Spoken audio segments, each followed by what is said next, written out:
Our next speaker is, believe it or not, a former CPA. So he knows the numbers and he knows how the numbers operate. And it's my distinct pleasure to introduce to you Congressman Brad Sherman. Congressman Sherman is the co-chair of the Congressional Sin Caucus and a great friend of SAPAC. He also represents the great people of California from the 27th district, and has been involved in politics for quite some time.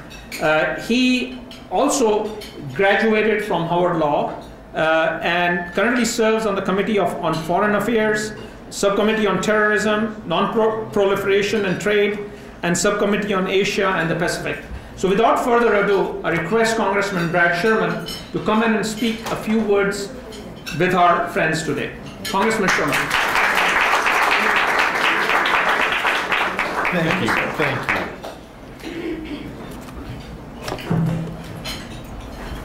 Hello, I'm Brad Sherman. I am from California, and I'm from California's best named city, Sherman Oaks.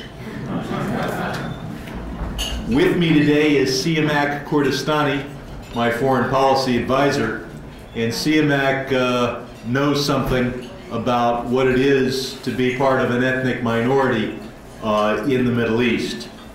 I want to introduce or mention someone who's not here today. My grandfather, Louis Moss, who worked for the United Nations in Sindh in 1950, 51, and 52. And I can't tell you that my personal contacts with Sindh go back quite that far, as I was not born until 1954. But I had a chance on a couple of occasions as a youngster to talk to my grandfather. And now it's been a pleasure to be with this organization from its very beginning and to co-found and co-chair the Sindhi Caucus. My pronunciation will be bad here, but let me say Sindhi Marhoon K Salam Ayan Ba Lekar.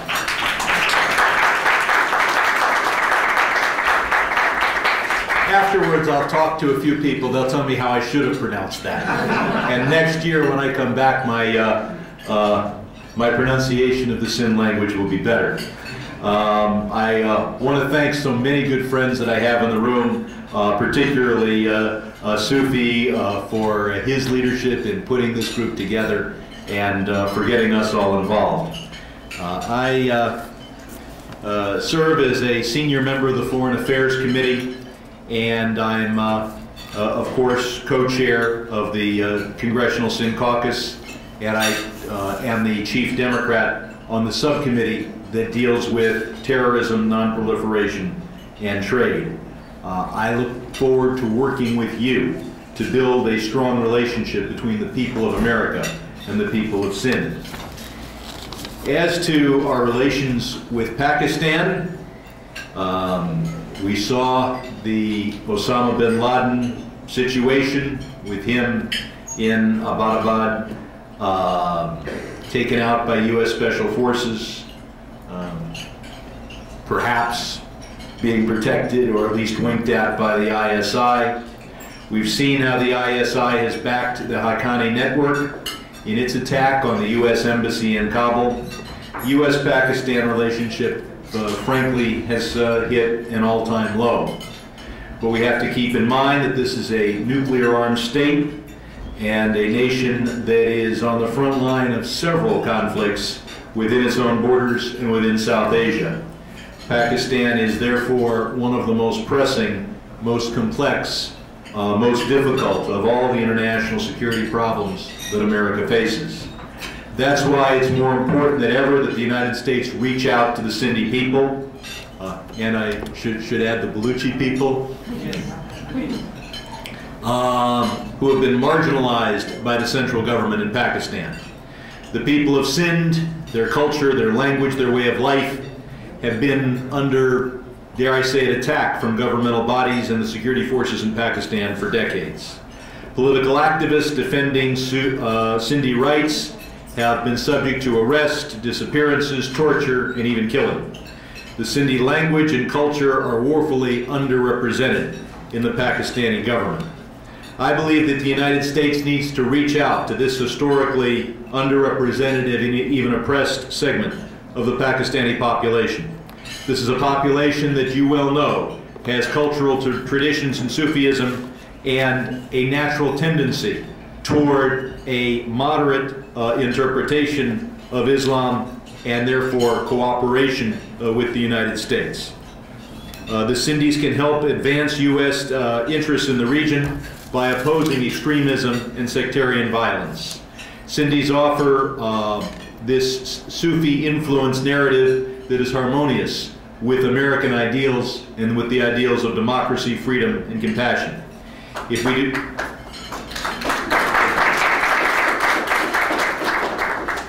If we do not seize the opportunity to reach out to the people of Sindh, we significantly increase the chances that Pakistan will fall under the influence of the most extremist elements. That would be a disaster not only for the people of Sindh, but for America's national security as well.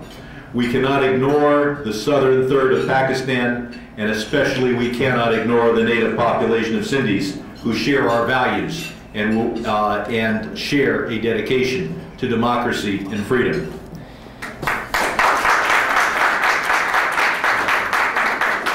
I'm happy to report that really the Sindhi caucus is just a year old, but we have formed that caucus. We have some outstanding members, including, of course, Adam Schiff, my neighbor from California. This caucus serves as a bipartisan group of members who are interested in raising awareness of the Sindhis in Pakistan and Sindhi Americans. As the U.S.-Pakistan relationship undergoes challenges, the Congressional Sindh Caucus will emphasize the perspective of the Sindh province and its people on quite a number of issues. The caucus will focus on the protection of human rights of the Sindhi people, as well as the preservation of the Sindhi language and culture. There are those in Pakistan who think everyone in Pakistan should forget every language except Urdu. That is not the future of Pakistan.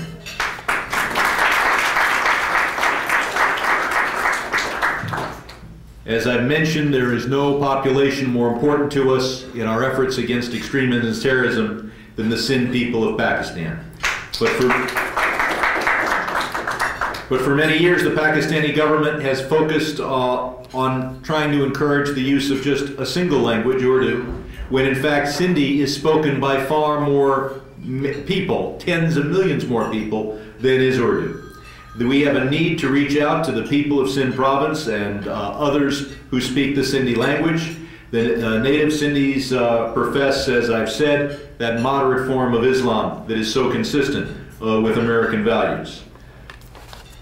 So when we try to reach the people of Pakistan, we shouldn't just do it in the Urdu language. We can't, as I said, ignore the southern third of the country. Given the importance of the Sindhi language, we need to reach out in the Sindhi language as part of our efforts to influence the people of Pakistan and the people of the world. At least 12% of Pakistan, I think it's far more, speak Sindhi as their language at home. And one way to reach out to people is through the Voice of America. The Voice of America has a broadcasting budget of $750 million, $750 million. It is a critical part of our efforts to reach out to the people of the world. Working with Sufi, we wanted to focus on getting the Voice of America for the first time in history, broadcast in Sindhi.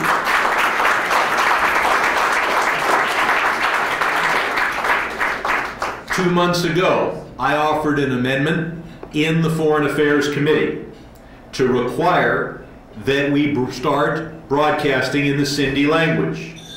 That amendment required that of the funds provided to the Voice of America, at least $1.5 million be used only for Sindhi language programming.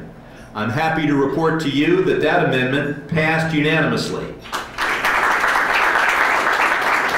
And I know that this is of importance to intellectuals and activists in the Sindhi community worldwide. Now, though, we have to continue the effort because that amendment is not in the appropriations bill. It is not in language passed by the Senate. I've met with the Board of Governors of Voice of America.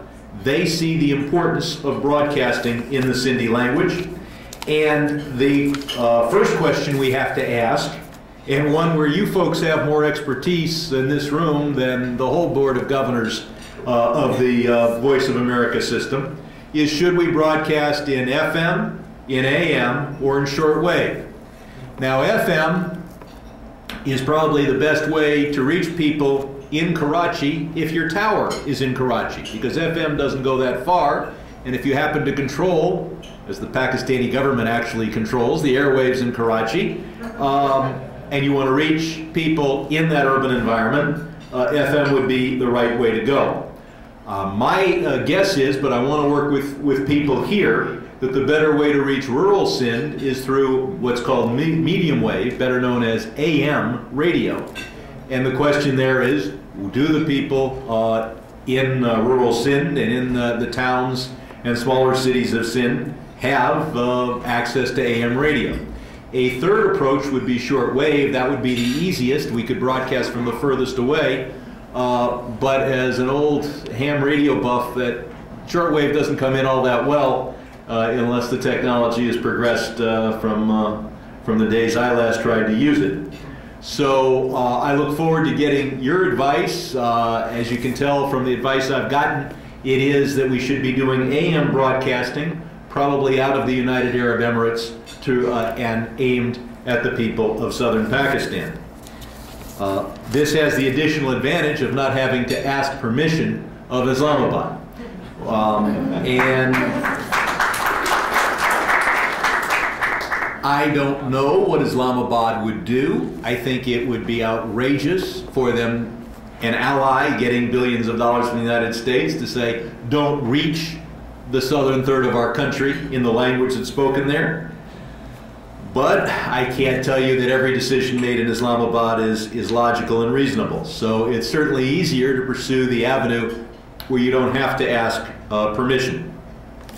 Now, as I've said, I've met with the Broadcasting Board of Governors, and I will be working to get money appropriated for this purpose. Frankly, I think with $750 million in their budget, they could afford to do it out of their existing budget. But I should at least try to get them some additional money so that it, well, it'll be easier to get along with them. Now let me shift to the issue of the floods. I'm deeply concerned about the humanitarian tragedy that's unfolded in Sindh province due to the rains and floods this summer. And as mentioned by other speakers, that's compounding the hardship that people are still suffering from the floods of last year. I pressed Secretary of State Clinton to do everything possible within her authority to expedite the flow of U.S. and international aid supplies and aid workers into Pakistan with a focus on the Sindh province and especially the rural areas of Sindh. The floods which began this August have already killed 400 people, as you know. The majority of those killed are in Sindh province. Millions of homes have been destroyed. 2 million people have been displaced. Sadly, despite the generosity of the American people and the international community, the situation does remain perilous. The people of Sindh province are particularly suffering from this natural disaster. Almost every one of the 23 districts in Sindh has been affected by this flooding. Now, while the United States Agency for International Development, USAID, should be credited with immediately undertaking an aid mission in the region, they need to do more for the people of Sindh. 2 years ago, Congress authorized $7.5 billion of civilian aid for Pakistan, of which only $2 billion has yet been dispersed. Using those already authorized funds, the flood victims should be aided so that they can get the aid they need to recover from this natural disaster. And that could be done without additional cost to the American taxpayer, but the American taxpayer has always been generous whenever, and even in these tough times, when there are natural disasters, and there may be additional funds forthcoming. Last year, when the historic 2010 Pakistani floods occurred, I pressed the administration to focus on the Sindh province. The flooding of the Indus River that began in July of 2000 last year was the most catastrophic in many decades. As you know from that flooding, more than 20 million people were impacted, almost 2,000 killed, many thousand injured. And as I mentioned earlier, I began pushing not only the Secretary of State, but also the head of USAID, Dr. Shaw, to ensure that our recovery efforts reach the people that are historically underserved in the Sindh province. They have told me that at least to some degree they've implemented this in providing $2 million for a particular local partner in Sindh. They won't tell me who that is because Pakistan may be such a dangerous place that if it became publicized which of those local agencies was directly funded by the United States, that could be a problem. But I look forward to working with those of you who know what's going on the ground in Sindh to know how effective has the USAID been in light of last year's floods and this year's floods. Shifting to the issue of human rights, another human rights violation that is affecting the Sindh people is the recurrence of disappearances and torture by local security forces. I've taken steps to address and help end this practice of enforced disappearance, and I look forward to all of our colleagues trying to expose and put pressure on the government of Islamabad to protect the Sindh people. Individuals involved with Sindhi nationalist parties have been jailed and tortured for their activities. While Amnesty International reports hundreds of these cases, human rights organizations in Baluchistan and Sindh cite much higher numbers. Numerous illegal detentions and numerous sites of illegal detention where these political prisoners are held. I urged and will continue to urge President Zardari to investigate these cases of missing persons and to assure the swift trial of those who are violating human rights. Those responsible should be brought to justice. I've also urged Pakistan to ratify the International Convention for the Protection of All Persons from Enforced Disappearance because the ratification of that treaty would give additional rights to those being held and additional remedies against those who are holding them. I look forward to working with you to build an alliance between the American and Sindhi people. I want to be frank and honest to thank you for the financial help that many in this room have provided. As it happened, when I first got involved in these issues, I had one of the safest districts. Last year I had one of the even easier than Adam Schiff's re-election. And I had no reason to think that I would not go on from easy election to easy election. As it happens, every 10 years they redraw the lines of the districts, and the line drawers were not kind to all of us. And so I now face one of the toughest re-election efforts in the country. So I am grateful to all those who have helped me, more grateful than I realized at the time I would be. And I want to end my speech by saying, Jia Sindh.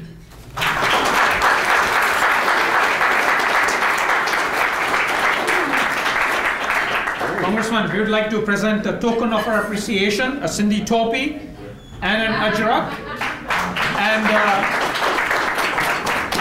And thank you very much. We really appreciate your coming here today and speaking to us. Thank you. Let's give a round of applause.